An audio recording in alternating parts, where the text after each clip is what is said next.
नमस्कार, मैं doctor Rajendra Bansal, vastu consultant. मैं हमेशा ही आप लोगों को वास्तुशास्त्र के साथ साथ अपने अनुभव की जानकारी देता रहता हूं। मैंने पहले पार्ट में जानकारी दी थी, ये आपने प्लॉट परचेज किया हुआ है वेयर हाउस के लिए, आपने अपने प्लॉट के अंदर बिल्डिंग किस तरीके से बनानी है, किन किन बातों का ध्यान रखते हुए बिल्डिंग बनानी चाहिए, जो कि बिल्डिंग बनाने में कहीं से कहीं तक भी कोई दिक्कत नहीं आएगी, परेशानी नहीं आएगी। जो आपने सोचा है टाइम पर आपकी अपनी बिल्डिंग उसी तरीके से बनती चली जाएगी, यदि आप इस तरीके से बनाएंगे तो। ये मैंने जानकारी दी आपको पहली वीडियो में नॉर्थ फेसिंग वेयर हाउस बनाने के बारे में। अब मैं आपको जानकारी देने जा रहा हूँ इस वेयर हाउस के अंदर माल का रख रखाव किस तरीके से करें। सबसे पहले जो माल आए उसको आप कहाँ रखें।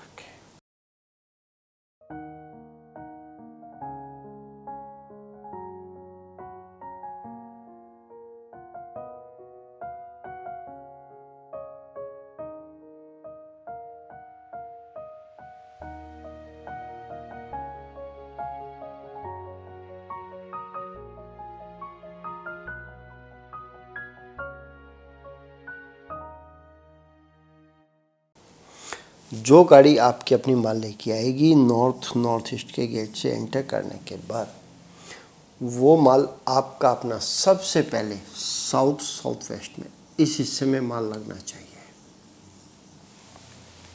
उसके बाद माल आप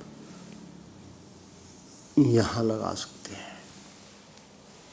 फिर आप साउथ ईस्ट में माल लगाएं, फिर आप कंप्लीट नॉर्थ वेस्ट में माल लगाएं। इसी तरीके से आप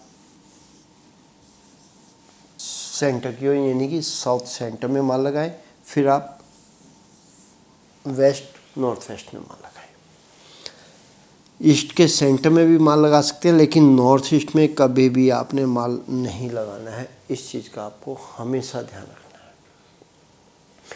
जब भी जो भी माल आप रखते हैं अपने वेयर हाउस के अंदर, जिस एरिया का माल बिकता है उस एरिया का माल आप डिस्पैच कर दें। आपको लगा कि आपके अपने एरिया का साउथ वेस्ट का माल बिक गया, जितना माल लगा हुआ था, और साउथ वेस्ट का एरिया खाली हो जाता है, माल के आने में 5-7-10 दिन लगेंगे, और आपको लगता है कि मार्केट के अंदर माल बिकने के बाद तेजी आई है, हमारा माल बिक नहीं रहा है, बाकी और रखा हुआ, तो मैं आपको कहना चाहूँगा जो माल आपका अपना नॉर्थ ईस्ट कॉर्नर में तो कोई भी माल नहीं लगा है, लेकिन ईस्ट के मिड में, ईस्ट नॉर्थ ईस्ट में जो माल लगा हुआ है, इस माल को आप यहाँ से उठाएं और इसको शिफ्ट कर दें साउथ वेस्ट में, या नॉर्थ वेस्ट में सेंटर में जो माल लगा हुआ है, इस माल को आप साउथ वेस्ट में शिफ्ट कर दें। आपका माल आपके अपने वेयर हाउस के अंदर जितना भी माल रखा हुआ है, सारा का सारा माल प्रॉफिट के साथ बिकता हुआ चला जाएगा, और टाइम पर पेमेंट भी आती चली जाएगी। ऐसा मेरा अपना अनुभव कहता है। मैं हमेशा ये वास्तु विजिट करता रहता हूँ। मैंने बहुत सारी जगह देखा है वेयर हाउस में, जब कभी भी साउथ वेस्ट का माल बिक जाता है, बाकी माल बिकता तो है, बहुत स्लो स्पीड में बिकता है, बहुत कम प्रॉफिट के साथ बिकता है, या फिर साउथ वेस्ट में से माल उठ के गया, 70% माल उठ गया, 30% माल रखा रह गया, और वो माल फैला हुआ है कंप्लीट, पूरे फर्श पे माल है, जैसे लगा हुआ था ऊपर से माल उठता चला गया। तो आपका अपना साउथ वेस्ट फिर भी खाली हो गया। कितने परसेंट? 70%। बहुत सारी जगह देखने में आता है साउथ वेस्ट में माल लगाते हुए भी, माल तो लगा देते हैं, माल लगाने में दिक्कत नहीं है, लेकिन वो माल कम रह जाता है, हाइट में कम रह जाता है, वजन में हल्का रह जाता है। मैं आपको कहना चाहूँगा इस एरिया में माल आप भारी भी लगाएं और सबसे ज़्यादा ऊंचाई वाला माल भी लगाएं। इसके बाद सभी जगह साउथ वेस्ट में जितना माल लगा है उससे ऊंचाई में कम होना चाहिए, चाहे वो साउथ से साउथ ईस्ट की ओर, चाहे वेस्ट से नॉर्थ वेस्ट की ओर। ऐसे ही नॉर्थ वेस्ट से नॉर्थ ईस्ट की ओर, और आपका साउथ ईस्ट से नॉर्थ ईस्ट की ओर माल लगा हो। आपको एक चीज़ का और ध्यान रखना है, आप कभी भी कोशिश करें कि सेंटर में माल ना लगे। कहाँ पे? वेयर हाउस में। वेयर हाउस का सेंटर ब्रह्म स्थान जरूर खाली छोड़ दें। 7 फुट बाई 7 फुट का एरिया जरूर खाली छोड़ दें। जब कभी भी आपको लगे कि आपके अपने वेयर हाउस के अंदर माल भी प्रॉपर तरीके से लगा हुआ है लेकिन माल आपका बिकने में नहीं आ रहा, तब मैं आपको एक और उपाय बताने जा रहा हूँ। आप अपने यहाँ पे अपने वेयर हाउस के अंदर नॉर्थ सेंटर से नॉर्थ ईस्ट की ओर इस हिस्से में पानी रख दें, मटके में भर के रख दें, चाहे ईस्ट के सेंटर से नॉर्थ ईस्ट की ओर इस हिस्से में भर के रख दें और उस पानी को रखे हुए को हमेशा बदलते रहें।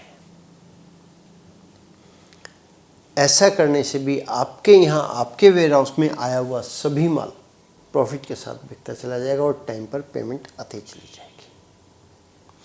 और आपके यहाँ पे आपको लगता है कि समर्सिबल भी लगा हुआ है, पानी की कोई दिक्कत नहीं है, तो मैं आपको कहना चाहूँगा आप नॉर्थ सेंटर से नॉर्थ ईस्ट तक इस हिस्से में पानी का छिड़काव करें और ईस्ट सेंटर से नॉर्थ ईस्ट की ओर इस हिस्से में भी पानी का छिड़काव जरूर करें। ऐसा करते हैं तब भी आपका अपना माल, जो माल आपके अपने वेयर हाउस में आ गया है, वो माल बिकता चला जाएगा। कभी भी माल डिले नहीं होगा, ना माल बिकने में और ना ही माल के आने में। बहुत सारी जगह देखने में आता है कि वेयर हाउस तो बना लिया जाता है लेकिन उसके अंदर रखा हुआ माल बिकता नहीं है। सबसे पहले साउथ वेस्ट को भारी करें, उसके बाद बाकी माल ऊंचाई में ना लगाएं। सबसे ज़्यादा ऊंचाई वाला माल और भारी माल साउथ वेस्ट में होना चाहिए। उसके बाद ऊंचाई भी कम हो और वज़न में भी कम हो, बाकी गोडाउन में माल लगाएं और नॉर्थ ईस्ट में से माल हटा दें। नॉर्थ ईस्ट में पीने का पानी रख सकते हैं, नॉर्मल पानी रख सकते हैं, आप कोई दिक्कत नहीं है, लेकिन पानी साफ़ होना चाहिए, गंदा पानी नहीं। मटका आप रखते हैं तो मटके का पानी हर रोज़ बदलना चाहिए आपको। इसी के साथ मैं आपको एक बात और कहना चाहूँगा, आप अपने कंप्लीट वेयर हाउस को तो नीट एंड क्लीन रख लेते हैं, सभी रख लेते हैं, लेकिन अपने वेयर हाउस के बाहर का हिस्सा जो आपका नॉर्थ ईस्ट कॉर्नर से नॉर्थ होते हुए नॉर्थ वेस्ट तक का पड़ता है, उसकी सफाई कराने में कंजूसी बरत जाते हैं या उसकी सफाई हो ही नहीं पाती किसी न किसी कारण से। आप अपने यहाँ अपने नॉर्थ के उत्तर के एरिया को भी नीट एंड क्लीन जरूर कराएं। Complete area neat and clean कराना है, इससे भी आपका अपना माल जल्दी करके बिकता चला जाएगा और माल आपको नहीं मिल रहा है, माल परचेज करने में दिक्कत आ रही है, तो माल भी आपको मिलता चला जाएगा, आपकी अपनी परचेजिंग सही हो जाएगी। ये मैंने आपको जानकारी दी वास्तुशास्त्र के साथ साथ अपने अनुभव की। आपको मेरे द्वारा दी गई जानकारी यदि अच्छी लगी हो तो मेरी वीडियो को लाइक भी करें और अपने फैमिली और फ्रेंड्स के साथ शेयर भी करें। आप ज़रूर से ज़्यादा परेशान हैं और आपको कहीं कोई रास्ता नज़र नहीं आ रहा है अपनी परेशानियों को दूर करने का, तो मैं आपको एक बात कहना चाहूँगा, आप हमारे पिताजी द्वारा लिखित पुस्तक लक्ष्मी प्रवेश कैसे हो, इसको मंगवाकर पढ़कर अपनी परेशानियों का समाधान स्वयं खुद निकाल सकते हैं। और आप यदि वास्तु में रुचि रखते हैं, वास्तु सीखना चाहते हैं या पर्सनली सिर्फ अपने लिए वास्तु सीखना चाहते हैं, भाई मेरे अपने काम आती रहे, तब भी आप हमारे पिताजी द्वारा लिखित इस पुस्तक को मंगवाकर वास्तु को सीख सकते हैं। क्योंकि इस पुस्तक के अंदर हमारे पिताजी ने जो लिखा है वो अपना अनुभव लिखा हुआ है, वास्तुशास्त्र के साथ साथ अपना अनुभव लिखा हुआ है। आप स्क्रीन पर दिए गए नंबर पर फ़ोन करके इस पुस्तक को मंगवा सकते हैं। आप अपना कीमती समय निकालकर मेरी वीडियो देखते हैं, उसके लिए मैं तहे दिल से धन्यवाद करता हूँ। इसी तरह अगले प्रोग्राम में एक बार फिर एक और नए विषय पर चर्चा करेंगे। तब तक के लिए नमस्कार।